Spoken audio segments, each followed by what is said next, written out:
What if hell is not just a story? What if it's a real place? A place with a physical address? A place you could actually find on a map? For millennia, we've thought of the underworld as a metaphor, a concept created to enforce morality. But what if we've been wrong? Across the globe, separated by oceans and centuries, ancient cultures pointed to specific real locations on Earth and said the same thing. Here, our world ends and theirs begins. They marked these places with temples, with warnings, with sacrifice. In this video, we are not talking about myths. We are opening a forbidden atlas. We will visit 5 of these real-world locations, 5 wounds on the face of the earth that the oldest traditions swear are open portals to the underworld. If you have the courage to gaze into the abyss, subscribe now and join us on this descent. Our journey begins in the sun-drenched ruins of what was once a vibrant Roman city in modern-day Turkey, Hierapolis. But among the theaters and bathhouses lies a site so feared it was known as Pluto's Gate, or the Plutonian. The Greek geographer Strabo, who lived in the 1st century BC, described it firsthand.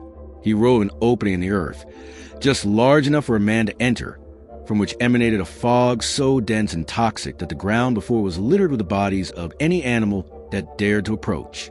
Bulls brought for sacrifice would collapse and die the moment they breathed the fumes. The mystery deepened with the priests of the goddess Cybele, men known as the Galli. In theatrical displays of divine power, these eunuch priests would lead the doomed animals to the threshold, watch them perish, and then walk into the deadly fog themselves, holding their breath for as long as they could, only to reemerge moments later, unharmed. To the awestruck crowds, it was a miracle, proof that these men were protected by the gods, that they could walk through the very breath of Hades and survive. For centuries, the secret of their immunity was a mystery. Only recently did archaeology provide a chilling answer. The gate sits directly on a deep geological fault line, from which a concentrated cloud of pure carbon dioxide still seeps today. The gas, being heavier than air, would pool on the floor of the arena in a deadly, invisible lake. The animals, with their heads low to the ground, would suffocate instantly. The priests, being taller, could keep their heads above the toxic cloud, knowing exactly how long they could hold their breath. It was not a miracle. It was a terrifying secret, a piece of geological knowledge used to convince thousands that they were witnessing a portal to the land of the dead. From the toxic breath of Hades, we travel north to the land of ice and fire, to a volcano so feared that for centuries, it was known throughout Europe simply as the gateway to hell. This is Hekla in Iceland. Its reputation was cemented in the year 1104, when a catastrophic eruption terrified the newly Christianized inhabitants of the island. The monk Herbert of Clairvaux, in his writings, recounts the tales of sailors who witnessed the eruption. They describe the volcano spewing not just fire and rock, but what appeared to be a shrieking black flock of countless birds, flying into and out of the fiery maw. These were not birds, the monks concluded. They were the souls of the damned. Soon, the legend grew more specific. The Cistercian monk Caesarius of Heisterbach wrote that Hekla was more than a mere gate. It was a personal prison for the greatest traitor in history, Judas Iscariot. This belief became so widespread that maps from the 16th century, like the famous card Marina by Olaus Magnus, depict Hekla with a devil's face, gleefully swallowing souls into its fiery crater. Imagine the terror. To the medieval mind, every tremor, every plume of smoke was not a geological event. It was the sound of the gates of hell opening, the screams of the damned echoing across the frozen landscape. Our next gate is not one of fire or poison, but of dark, silent water. We journey to the Yucatan Peninsula, to the magnificent Mayan city of Chichen Itza. Here, we find the sacred cenote, a massive, natural sinkhole filled with murky green water. To the tourist, it is a photo opportunity. To the ancient Maya, it was a place of ultimate terror and reverence, a direct, physical portal to the underworld, which they called Xibalba. Xibalba was not just a hell of punishment, but a real place ruled by the gods of death, beings with terrifying names like Stabbing Demon and Skull Scepter. The only way to appease these gods, to ensure the sun would rise and the rains would fall, was with offerings, precious offerings. In the early 20th century, an American diplomat and archaeologist named Edward Herbert Thompson purchased the land and, for years, dredged the bottom of the cenote. He found what the legends described: gold, jade, pottery, and human bones.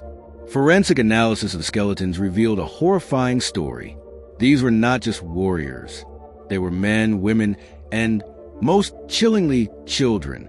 Many showed signs of ritualistic wounds before they were thrown into the well. They were not just drowned. They were sacrificed, sent as messengers and meals to the dark lords of Xibalba. Every time you look into the placid water of that cenote, you are staring into the maw of a gateway that, for centuries, consumed human lives. Our fourth gate takes us to a small, unassuming island in a lake in Ireland, Loch Derg. But for over 1,000 years, this was one of the most famous and feared pilgrimage sites in all of Christendom, St. Patrick's Purgatory. The legend, dating back to the 5th century, says that St. Patrick had grown frustrated trying to convert the stubborn Irish pagans, who refused to believe in the afterlife without proof. In response, Christ himself appeared and led Patrick to a cave on this island. He told him that this cave was a gateway, not directly to hell, but to purgatory. Anyone with enough faith and courage could enter, witness the torments of the souls being purified, get a glimpse of paradise, and return if they survive the ordeal. The most famous account comes from the 1185 manuscript, Tractatus de Purgatorio Sancti Patricii. It tells the story of an Irish knight named Owen, who entered the cave to atone for his sins. His tale is a harrowing, Dantesque journey.